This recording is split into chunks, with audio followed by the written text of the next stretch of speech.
Good morning दोस्तों। आज हम अपने नई वीडियो में लेकर के आए हैं चट्टानों का अपक्षय, वेदरिंग ऑफ रॉक। अपक्षय, वेदरिंग को ऋतुक्षरण भी कहते हैं। तो ये अपक्षय होता क्या है? चट्टानों का अपक्षय होता क्या है? चट्टानों के टूटने फूटने की क्रिया को अपक्षय कहते हैं। चट्टानों के टूटने फूटने की क्रिया को अपक्षय करते हैं। अर्थात जो चट्टान होते हैं, चट्टान क्या, ये छोटे छोटे छोटे छोटे टुकड़े में टूटते हैं, उसके बाद फिर छोटे छोटे छोटे छोटे टुकड़े में टूट करके मृदा बनाते हैं। तो चट्टानों की टूटने की क्रिया को क्या कहते हैं? अपक्षय कहते हैं। चट्टानों की टूटने की क्रिया को अपक्षय कहते हैं, ऋतुक्षरण कहते हैं, वेदरिंग कहते हैं। और जिससे क्या होता है? मृदा का निर्माण होता है। जिससे मृदा का निर्माण होता है। अब मृदा के निर्माण में प्रोसेस में पढ़ाऊंगा तो आपको बताऊंगा कितने प्रोसेस में होती है, लेकिन आज हम सिर्फ वेदरिंग की बात करेंगे। तो चट्टान टूटा छोटे छोटे टुकड़ों में, फिर और छोटे टुकड़ों में टूट गया तो मृदा का निर्माण कर लिया। तो मतलब चट्टानों को टूटने, छोटे छोटे टुकड़ों में टूटने की क्रिया को अपक्षय कहते हैं। या दूसरे भाषा में बोल सकते हैं कि अपक्षय पृथ्वी के ऊपरी परत, जो पृष्ठ तल होते हैं, उस पर उपस्थित ठोस पदार्थ को टूट करके छोटे छोटे टुकड़ों में विभक्त होते हैं और मृदा के निर्माण के लिए पैतृक पदार्थ का निर्माण करते हैं, अपक्षय कहलाते हैं। अपक्षय क्रिया जो होती है वो दो विधियों की होती है, दो विधियों द्वारा होती है। अपक्षय जो होती है, अपक्षय की जो प्रक्रिया होती है, ये क्या होते हैं? दो क्रियाओं से संपन्न होती है। पहला अगर मैं कह सकता हूं तो इसको मैं कह सकता हूं विनाश, विनाश, और दूसरा क्या होता है? निर्माण। पहला विनाश और दूसरा निर्माण। ये दो प्रोसेस से संपन्न होती है, विनाश और निर्माण से, और जो सतत चलती रहती है। क्या होती है? जो सतत, ये क्रियाएं क्या होती है? सतत चलती रहती है और मृदा का निर्माण होता रहता है। अब हम अपक्षय की बात करें तो अपक्षय जो होती है वो, अपक्षय जो होती है वो दो प्रकार से होती है। एक भौतिक अपक्षय और एक रासायनिक। मतलब भौतिक अपक्षय और दूसरा रासायनिक।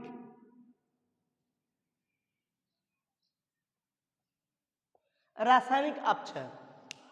लेकिन कुछ विद्वानों का मत होता है कि नहीं, भौतिक अपक्षय, रासायनिक अपक्षय के अलावा एक जैविक अपक्षय भी होती है।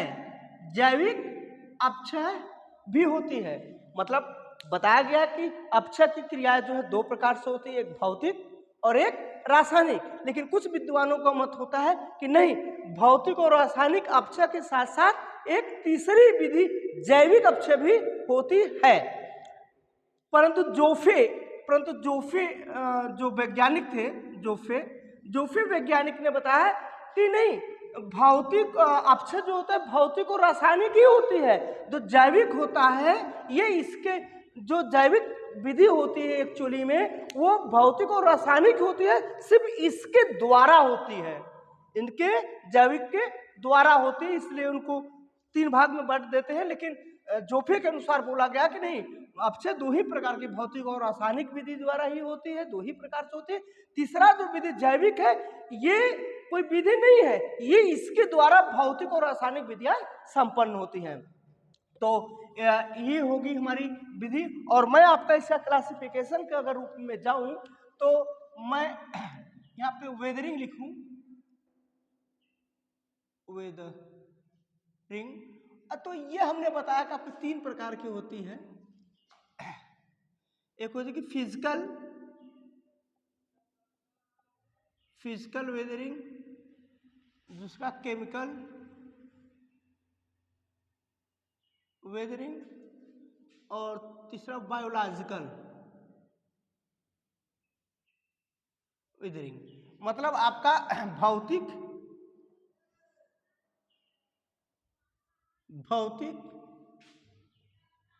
रासायनिक और जैविक। तो दोस्तों अगर भौतिक की मैं बात करूं तो भौतिक जो होती है आपकी, पहला आपका हम कह सकते हैं कि ताप द्वारा।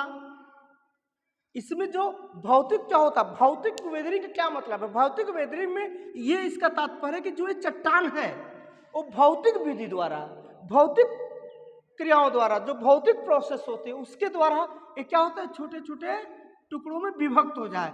ये क्या हो जाए, विभक्त हो जाए, वो भौतिक विधि द्वारा कहलाता है। मतलब इसमें कोई रासायनिक चेंजिंग नहीं होती, सिर्फ चट्टान क्या होता है, सिर्फ टूटता है, एक भाग से 2, 3, 4, 5 भागों में या बहुत अधिक भागों में विभक्त हो जाता है। तो सिर्फ उसमें कोई जो है रासायनिक अभिक्रिया नहीं होती, इसलिए उसको भौतिक विधि द्वारा भौतिक कहते हैं। उसमें भौतिक जो भौतिक कारक है वो हमने आपको बताया, पहला ताप हो गया, दूसरा की अगर मैं बात करूं तो वायु हो गया, वायु हो गया, तीसरी जल में अगर बात करूं तो जल हो गया। अब जल में क्या होता है, बहता जल आ जाएगा आपका, जमता जल आ जाएगा आपका, है जैसे इसमें क्या होता है, बहता जल आ जाएगा, बहता जल, जमता जल, ज्वार भाटा, या ज्वार भाटा को आप अलग कर लीजिए। फिर मैं ताप, वायु, जल, मैं ताप की बात किया, वायु की बात किया, जल की मैं बात किया आपका। फिर आपका ज्वालामुखी कह सकते हैं, ज्वालामुखी, समुद्री लहरें जिससे आप ज्वार भाटा भी कह सकते हैं, हिम ग्लेशियर इत्यादि जो है ये भौतिक कारण है, ये आपके जो है भौतिक कारण है।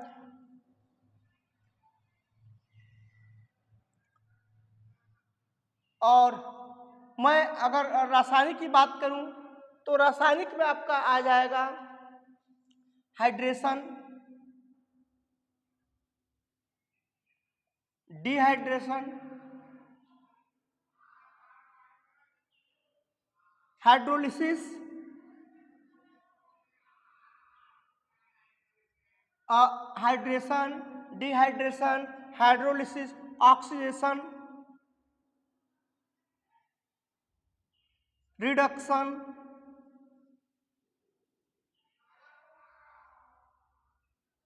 कार्बोनेशन, ये सब जो है रासायनिक विधियां हैं। ये रासायनिक में आ जाएगा, हमने आपका भौतिक में आपका ताप और हमने ये बताया। और जैविक में अगर मैं बात करूं, अगर जैविक की बात हो जाए तो मनुष्य, जंतु, सूक्ष्म जीव, मनुष्य हो गया, जंतु हो गया, सूक्ष्म जीव हो गए आपके, सूक्ष्म जीव हो गए, मनुष्य हो गए, और आपका वनस्पतियां ये हो गई। तो मैं बारीक बारी आपका चलूं लेकर के, अगर मैं चलूं आपका, तो भौतिक विधि की अगर मैं बात करूं तो ये मैं आपका इसका क्लासिफिकेशन बता दिया। और मैं भौतिक विधि की अगर बात करूं, मैं भौतिक विधि की बात करने जा रहा था। तो भौतिक में पहले हम ताप की बात अगर करते हैं, हम ताप की बात, टेम्परेचर की बात करते हैं, तो देखिए क्या होता है कि हमारी जो चट्टाने हैं, चट्टाने बहुत से खनिज पदार्थों से मिलकर के बने होते हैं। अब जब टेम्परेचर मेरा क्या होता है, हाई होता है, लो होता है। जब टेम्परेचर मेरा हाई होगा तो चट्टाने क्या होंगी, आयतन में बढ़ेंगी, ठीक है। जब टेम्परेचर घटेगा तो क्या होगा, हमारी चट्टाने सिकुड़ेंगी। तो फैलने और सिकुड़ने से क्या होती है, वो बिल्कुल कमजोर पड़ जाती है, उसमें दरारें आ जाती है और वो क्या हो जाती है, टूट जाती है। ये हमारा क्या हो गया, टेम्परेचर का बात हो गई। और दूसरी क्या, वायु। अगर मैं वायु की बात करें तो वायु क्या होती, वायु निरंतर चलती रहती है, कभी तेज वायु चलती है, कभी धीरे वायु चलती है। वायु क्या होती है, वायु क्या होती है, चट्टानों को रगड़ते हुए जाती है। जब चट्टानों को रगड़ते हुए जाती है तो क्या होता है, उनको छोटे छोटे टुकड़ों में विभक्त करते हुए जाती है। तो ये वायु का मेरा कौड़ा उस पर प्रभाव हो जाता है, जिससे चट्टानें टूटती हैं। उसके बाद जल की बात आ जाए तो हमने आपको बता दें, जल क्या है। जल तो हमने कई रूपों में बताया कि बहता जल, जमता जल। अब जल की बात हो जाए तो देखिए हमारी जो नदियां हैं, नदियों में हमारे छोटे छोटे या जो चट्टान हो रहते हैं, जब ये पानी की बेग, जब पानी अपने बेग से चलती है तो ये आपस में क्या करते हैं, टकराते रहते और एक स्थान से दूसरे स्थान पे क्या होते हैं, जाते रहते हैं। टकराने से दूसरे स्थान पे जाते रहते हैं और छोटे छोटे टुकड़ों में विभक्त होते रहते हैं। तो ये मेरा जो है कि बहते जल का ये प्रभाव होता है। तो जब पानी, या तो पानी चट्टानों से रगड़ते हुए जाएगी, उसको रगड़ते हुए जाएगी, जब रगड़ेगी तो क्या हो, चट्टान क्या होगा, टूटेगा। और दूसरे क्या होता है कि उसमें उसको बहाते जाएगी तो आपस में टक्कर होंगे तो टूटेंगे। ये बहते और जमते, बहते जल की बात हो गई। जमते जल की अगर मैं बात करूं, जैसे कोई चट्टान है, चट्टान में दरारें आ गई और इसमें क्या होगा, पानी, इसमें पानी क्या हो गया, पानी आ गया। अब पानी आने के बाद क्या होगा, पानी उसी में स्थिर रहेगा। जब क्या होगा, टेम्परेचर मेरा क्या होगा, लो होगा। जब टेम्परेचर लो होगा तो क्या होगा, तापमान गिरेगा तो पानी क्या होगा, बर्फ में बदलेगा, बर्फ के रूप में जम जाएगा। जब बर्फ के रूप में जम जाएगा तो आप जानते हैं कि पानी की आयतन से बर्फ का आयतन अधिक होता है। तो क्या होगा, जब ये जमेगा तो क्या होगा, ये स्थान अधिक घेरेगा। जब स्थान अधिक घेरेगा तो चट्टानों की दरारों पर दबाव डालेगा और चट्टानें टूटेंगी। ये मेरा जो है बहते जल की बात हो गई। अगर बहता जल और जमते जल की बात हो गई, बहता जल और जमते जल की बात हो गई। अब ज्वालामुखी की बात हो रही है। उसके पहले मैं ज्वालामुखी की बात मैं करूं, समुद्री लहरों की अगर बात हो जाए तो समुद्री लहरें क्या होती हैं, समुद्री जो लहरें होती हैं वो क्या होती हैं, चट्टानों से टकराती रहती हैं। ज्वार भाटा जैसे आता है, चट्टानों से टकराती रहती हैं।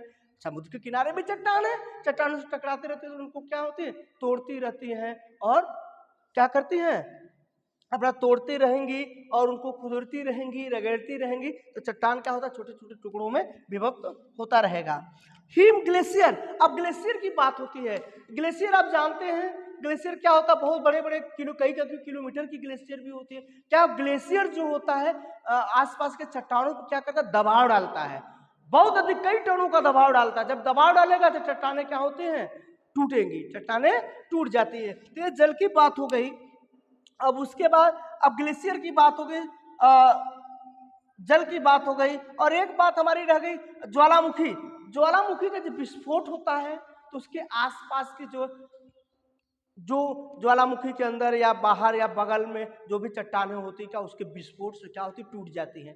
टूट जाएंगी तो भी छोटे छोटे निरंतर टुकड़ों में बढ़ती रहती हैं। ये हो गया। दूसरा लाइटिंग, एक हमने इसमें बताया क्या होगा, लाइटनिंग जब बिजली चमकती है तो बिजली की चमकने से, उससे एनर्जी निकलने से, उनकी आवाज से भी चट्टानें क्या होती है, कमजोर होती है और टूटती हैं। तो ये मेरा फिजिकल था। अब मैं केमिकल की बात करूंगा। केमिकल वेदरिंग की बात हम कर रहे हैं। तो अब देखिए केमिकल वेदरिंग में हमने क्या बताया कि हमने पहले लिखा ऑक्सीडेशन, हमें नाम पहले भी बताया था कि ऑक्सीडेशन होता है, रिडक्शन होता है, हाइड्रेशन होता है, डिहाइड्रेशन होता है, हाइड्रोलिसिस होता है, कार्बोनेशन होता है, हमने चर्चा कर चुके हैं। तो हम उसका रिएक्शन के बारे में चलेंगे। देखिए इसके रिएक्शन बहुत बड़ा महत्वपूर्ण नहीं है, जितना महत्वपूर्ण ये जानना है कि कौन कौन से पद होते हैं। तो हम पद को जानते रहेंगे। रिएक्शन याद है, ठीक है, नहीं याद है कोशिश करिए, रटिए मत, समझिए, बस समझने का कोशिश करिए। तो हम ऑक्सीडेशन की बात कर रहे हैं तो हमें जानते, देखिए रासायनिक अभिक्रिया, जब वेदरिंग की रासायनिक अभिक्रिया कहाँ होती है, जहाँ पे जल उपस्थित हो। जैसे फिजिकल वेदरिंग अक्सर कहाँ होता है, शुष्क स्थानों पर, जैसे राजस्थान एरिया में।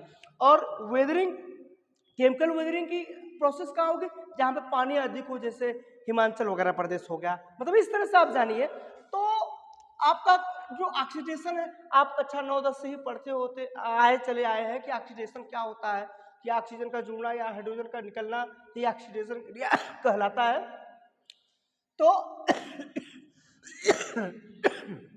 तो ऑक्सीडेशन देखे हम उस रूप से देखें तो Fe पे क्या है हमारा 2+ चार्ज है, और यहाँ पे देखिए 1 इलेक्ट्रॉन अगर हमारा निकल जाएगा तो देखिए 3 चार्ज हो गया। ये तो ऑक्सीडेशन की क्रिया को हम समझाने के लिए आपको बताएं। अब देखिए आप अपने सॉइल साइंस में आएंगे तो FeO+O2 तो फेरस ऑक्साइड ये फेरस क्या है, फेरस ऑक्साइड है जो रेड है, फेरस ऑक्साइड। और यहाँ पे क्या होगा, sorry FeO plus O2 ferrous oxide है, लेकिन जैसे इसमें ऑक्सीजन जुड़ गया, देखिए ऑक्सीजन जुड़ गया तो क्या हो गया, फेरिक ऑक्साइड हो गया। हमने आपको क्या बताया कि ऑक्सीडेशन में ऑक्सीजन जुड़ता है, तो देखिए यहाँ पे O2 जुड़ गया और फेरिक ऑक्साइड बन गया, फेरस ऑक्साइड से फेरिक ऑक्साइड बन गया। तो इसमें ज्यादा नहीं जानना है हमको, ऑक्सीडेशन की जब भी क्रिया होगी तो उसमें ऑक्सीजन जुड़ेगा, तो क्या होगा, फेरस ऑक्साइड में O2 जुड़ेगा, फेरिक ऑक्साइड हो गया। अब मैं रिडक्शन की बात करूं तो आप जानते हैं रिडक्शन क्या होता है, ऑक्सीडेशन की उल्टी प्रक्रिया होती है। जो ऑक्सीडेशन होता है उसको अगर मैं उलट दूं तो रिडक्शन होगा, अर्थात यहाँ पे ऑक्सीजन जुड़ रहा था, यहाँ पे ऑक्सीजन निकलेगा। इस प्रकार से देखिए, अब यहाँ पे इसी रिएक्शन को अगर हम बदल दें, इसी रिएक्शन को हमने यहाँ उठा कर दिया, Fe2O3 तो क्या हो गया यहाँ पे आपका FeO प्लस O2, ऑक्सीजन निकल रहा है, ये रिडक्शन की क्रिया होगी। अब वही पे देखिए CuO है, अब यहाँ पे Cu2O प्लस O2 देखिए निकल रहा है, तो ऑक्सीजन निकला। अब उसके बाद नेक्स्ट में बात करूं तो हाइड्रेशन की। हाइड्रेशन क्या होता है, हाइड्रेशन का मतलब क्या होता है, जल का जुड़ना। भाई देखिए, जब जल जुड़ेगा, कोई भी पदार्थ जब जुड़ेगा उससे, जब जल क्या होता है, जुड़ जाएगा तो क्या उसके आयतन में वृद्धि हो जाएगी, जब आयतन में वृद्धि हो जाएगी तो टूटेगा, कमजोर होगा, टूटेगा। तो हाइड्रेशन का मतलब होता है जल योजन, मतलब जल का सिर्फ जुड़ा, कोई क्रिया नहीं करती है। हाइड्रेशन में क्या होता है, कोई क्रिया रिएक्शन ऊपर नहीं हो रहा है, वो केवल जल क्या हो रहा है, जुड़ जा रहा है। जब जल जुड़ जा रहा है तो उसके आयतन में क्या हो रही है, वृद्धि हो रहा है, जिससे वो नेक्स्ट पदार्थ बन जा रहा है। तो क्या हुआ, जैसे देखिए Fe2O3 में 3H2O जुड़ गया, Fe2O3 में 3H2O जुड़ गया तो क्या बना लग गया, Fe2O3 इंटू 3H2O। देखिए टोटल क्या है, जल केवल यहाँ पे जुड़ा है, तो क्या हो गया, जुड़ से रेड का हेमेटाइट था तो एलो क्या होगा, लाइमोटाइट हो गया। अब देखिए, अब यहाँ पे क्वेश्चन आती है कि मृदा का रंग लाल क्यों होता है, या आपका फेरस ऑक्साइड जो है तो वो अक्सर करके ऐसी क्वेश्चन आती है, तो मृदा का रंग लाल क्यों हुआ, तो हम आपको बताएं कि हेमेटाइट की वजह से उसका लाल रंग होता है, लेकिन फेरस ऑक्साइड जिसे आप अमूमन में कहते हैं फेरस ऑक्साइड के कारण, आयरन के कारण उसका रंग लाल हो जाता है। लेकिन पीला भी आयरन के ही कारण होता है, भूरा भी आयरन के कारण होता है, लेकिन उसमें थोड़ी सी अंतर है। क्या अंतर है, देखिए कि अगर नम जलवायु, देखिए मृदा शुष्क, अब मृदा की बात कर रहे हैं, मृदा शुष्क है और नम है और जलमग्न है, तीनों बात हो रही है, मृदा शुष्क है, नम है, जलमग्न है। तो उसमें अगर आप देखिए फेरस है तो शुष्क वाले फेरस में जब वहां फेरस उपस्थित है तो वहां पर क्या हो जाएगा, हमारा लाल हो जाएगा, मृदा क्या हो जाएगी, लाल हो जाएगी। अगर मतलब मृदा शुष्क है तो लाल रहेगी, वही फेरस अगर उपस्थित है लेकिन मृदा नम है तो वहां पे येलो हो जाएगी। अगर जलमग्न है, वही फेरस अगर उपस्थित है लेकिन मृदा जलमग्न है तो वहां पे क्या हो जाएगा, भूरा हो जाएगा। तो देखिए यही बात हो रही है, यहाँ पे शुष्क मृदा था, पानी नहीं थी तो ये लाल था, अभी देखिए पानी जुड़ गया तो येलो हो गया। तो ये हाइड्रेशन की बात हो रही। अभी देखिए FeO plus O2 plus 3H2O क्या आ गया, Fe2O3 इंटू H2O इसमें क्या हो गया, जुड़ गया। तो ये हमारा हाइड्रेशन की बात थी। अब मैं आपको डिहाइड्रेशन के बारे में बताऊं। डिहाइड्रेशन, तो मैं नेक्स्ट डिहाइड्रेशन की मैं बात करूं तो डिहाइड्रेशन का मतलब होता है निर्जलीकरण, जब जल निकल जाना, जैसे किसी भी पदार्थ में जल निकल जाना, निर्जलीकरण मतलब डिहाइड्रेशन। देखिए कभी कभी आप लोग गर्मियों में सुने होंगे कि उनको डिहाइड्रेशन हो गया, अर्थात उनके शरीर का जल निकल गया। तो डिहाइड्रेशन का मतलब होता है कि जल का निकलना। तो जैसे देखिए हमारा Fe2O3 और इंटू 3H2O था, यहाँ पे देखिए ये हो गया और ये जल क्या हो गया, मेरा बाहर निकल गया, तो डिहाइड्रेशन हो गया। और यहाँ पे देखिए कैल्शियम सल्फेट और इंटू 2H2O, ये क्या है, मेरा जिप्सम है। अब यहाँ पे देखिए कैल्शियम सल्फेट और जल हमारा अलग हो गया।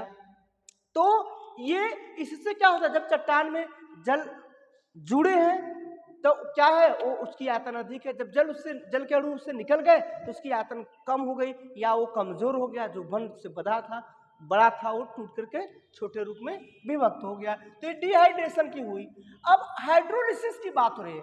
हाइड्रोलिसिस में क्या होता है कि जल के अणु टूट करके, ये जल का अणु क्या है, जल है H2O, H2O है, तो ये क्या होता है, ये H और OH में विभक्त हो जाता है। जल के H2O जो है ये H और OH में विभक्त होकर के उस पदार्थ से क्रिया करता है। तो इसमें देखिए KAlSi3O8 प्लस H2O था, तो ये H2O देखिए क्या होगा, इस रूप में काम करेगा, HOH के रूप में ये जो है। अब यहाँ पे देखिए ये H क्या हो गया, यहाँ आकर के जुड़ गया, और OH जो बचा आपका क्या, K के साथ यहाँ पे ये क्रिया कर लिया। तो इसी प्रकार देखिए कैल्शियम SiO3 CaSiO3 H2O था। अभी H2O हमने आपको बताया HOH के रूप में काम करेगा ये, तो ये क्या हो गया, कैल्शियम को ये हटा दिया, यहां से H जुड़ गया और यहाँ पे इस कैल्शियम के साथ OH जुड़ गया। तो ये है हाइड्रोलिसिस में हमने आपको बताया कि जल के जो अणु होते हैं H2O होते हैं वो H और OH में विभक्त होकर के एक क्या कहते हैं, चट्टानों को तोड़ते हैं। हाइड्रोलिसिस की क्रिया में चट्टानों को तोड़कर छोटे छोटे टुकड़ों में विभक्त करते हैं। अब नेक्स्ट है कार्बोनेशन। जैसे मैं बता दूं कि चट्टानों के टूटने में, तो हमने आपको बताया जल तो बहुत बड़ा उपयोगी है, जल से बहुत टूटता है, लेकिन अवश्य अगर मैं बताऊं कि वेदरिंग में सबसे ज्यादा अगर प्रभाव कोई डालता है तो कार्बोनेशन डालता है, उसके बाद ऑक्सीडेशन डालता है। तो सबसे बेहतरीन, सबसे अधिक जो उसका वेदरिंग में जो सहायक करता है वो कार्बोनेशन की क्रिया होती है, उसके बाद ऑक्सीडेशन की क्रिया आती है।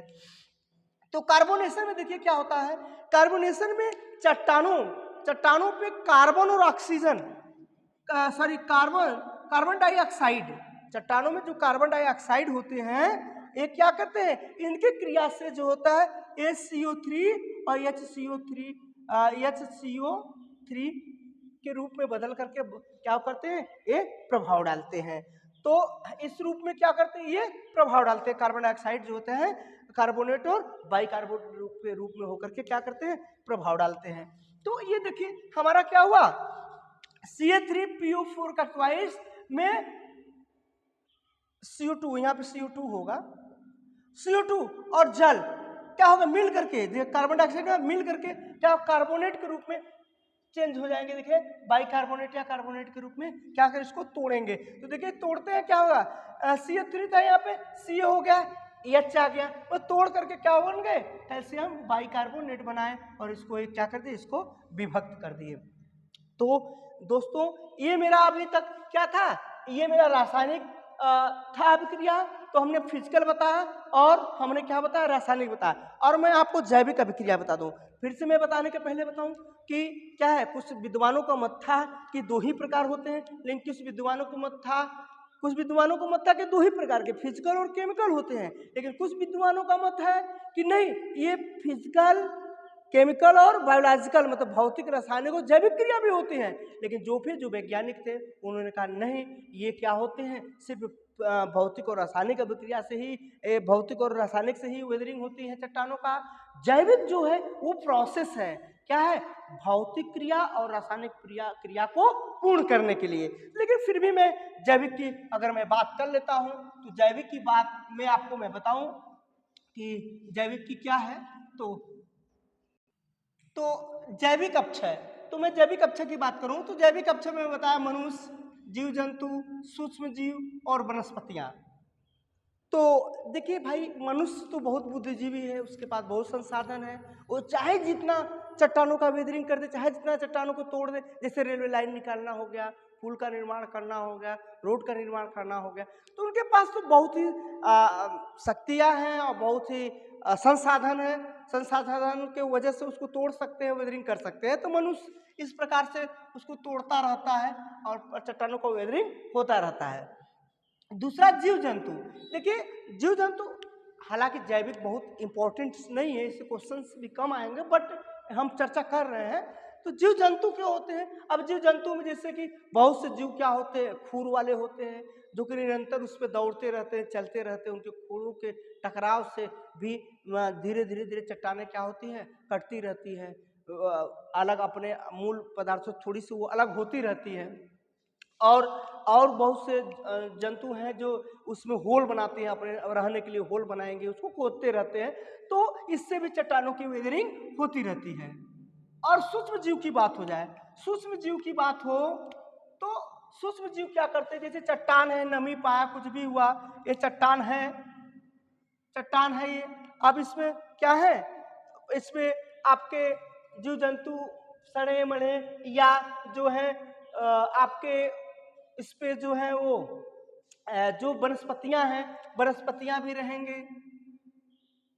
मतलब कई प्रकार से आपके हो सकते जो सूक्ष्म जीव होते हैं, सूक्ष्म जीव क्या होते हैं, इसमें अपना इसमें पनपते रहते हैं सूक्ष्म जीव।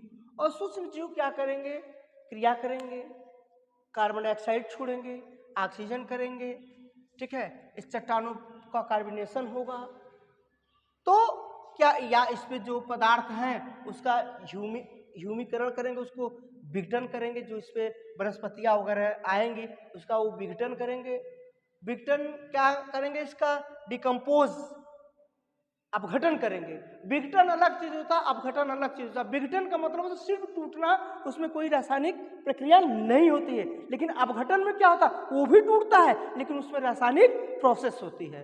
तो ये क्या होता है कि उसका अपघटन करते रहने, मतलब डिकम्पोज करेंगे, ह्यूमस बनेगा। तो इस प्रकार से क्या होगा? चट्टानें कमजोर होंगी और टूटेंगी। और हमारी जो वनस्पतियां हैं, अब वनस्पतियां किस रूप में काम करती है?